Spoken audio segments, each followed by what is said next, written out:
Assalamualaikum warahmatullahi wabarakatuh. Perkenalkan, nama saya Agung Romdoni dengan NPM 2131435 dari Teknik Sipil Angkatan 2021.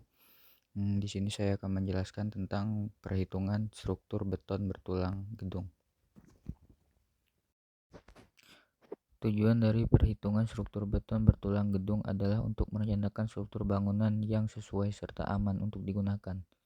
Langkah-langkah dalam melakukan perhitungan struktur beton bertulang gedung dibagi menjadi dua. Yang pertama, perhitungan struktur bagian atas meliputi pelat, kolom, balok, tangga, dan pondasi. Dan yang kedua, beban yang dihitung adalah beban hidup, beban mati, dan beban gempa. Selanjutnya adalah tahapan analisis perhitungan. Yang pertama adalah perencanaan.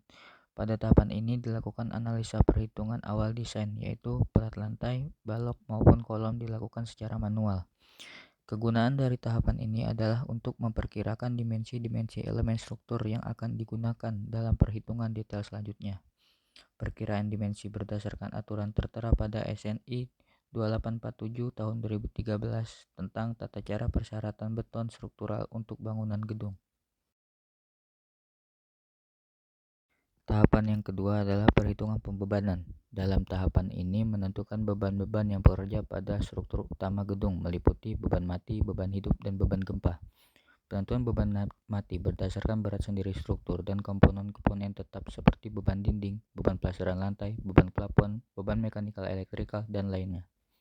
Sedangkan besarnya beban hidup ditentukan berdasarkan kegunaan bangunan tersebut yang diatur dalam tata cara beban minimum untuk perencanaan bangunan gedung dan struktur lain, tertera pada SNI nomor 1727 tahun 2013.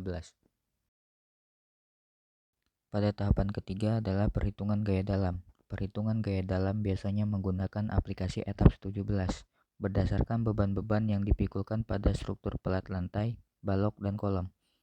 Gaya dalam yang dihasilkan merupakan gaya dalam yang bekerja pada struktur utama gedung akibat beberapa kombinasi pembebanan yang diatur pada SNI 1726 tahun 2012. Pada tahapan keempat, perhitungan penulangan. Gaya-gaya dalam yang sudah diperoleh dari tahapan sebelumnya dijadikan acuan untuk desain penulangan. Dari aplikasi ETABS biasanya diperoleh luasan tulangan yang kemudian dihitung jumlah kebutuhan tulangan secara manual di setiap elemen struktur utama. Desain penulangan meliputi penulangan lentur, geser, dan torsi. Dalam tahapan ini juga dilakukan pemeriksaan terhadap desain awal penampang elemen struktur utama untuk memperoleh elemen struktur yang ideal dan ekonomis. Dalam tahapan kelima, analisis pondasi. Dalam analisis pondasi dilakukan dengan pemilihan jenis pondasi yang sesuai dengan kondisi tanah pada lokasi perencanaan. Perhitungan gaya aksial yang bekerja pada struktur, perencanaan elemen balok slope, perencanaan elemen pur pondasi, hingga penulangan balok slope dan pur pondasi pada struktur utama. Untuk rumus analisa daya dukung pondasi sendiri adalah QU sama dengan 40 dikali NB dikali AP ditambah 0,2 dikali N dikali A, di mana Q merupakan kuat tekan tanah dasar, NB faktor pengurangan daya dukung tanah, N faktor daya dukung, dan A luas penampang pondasi.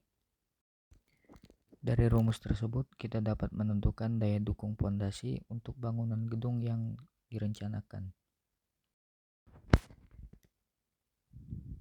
Sekian presentasi dari saya. Sebelum saya akhiri, mungkin saya ingin mengucapkan mohon maaf apabila ada salah kata. Saya ucapkan wassalamualaikum warahmatullahi wabarakatuh. Sekian dan terima kasih.